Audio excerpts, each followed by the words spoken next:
Artist, activist and writer Leuvis Manuel Olivero, a US citizen born in the Dominican Republic who had lived in the Brazilian city of Rio de Janeiro for 10 years, was killed on October 10th.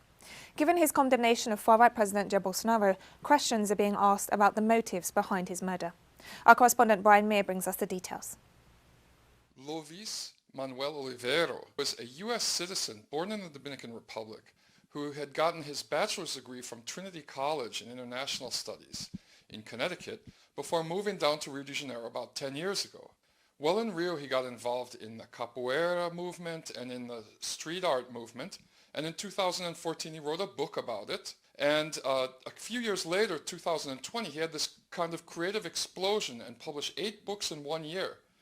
2 of these books were very political. One of them was in memory of slain socialist city councilwoman Marielle Franco, and a second was a look at street art and graffiti critical of Brazil's far-right Jair Bolsonaro administration.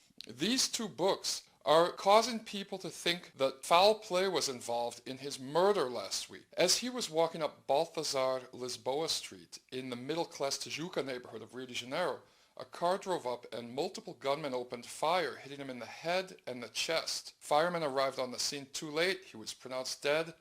And now the Rio de Janeiro Civil Police has opened up a homicide investigation. Could there be a connection between his murder and the books that he wrote, criticizing the Bolsonaro family's relationship with the paramilitary militias which allegedly murdered Marielle Franco? This is why in Rio de Janeiro and around Brazil and in growing sense around the world, more and more people are asking the same question they've been asking about the murder of Marielle Franco 2 years ago.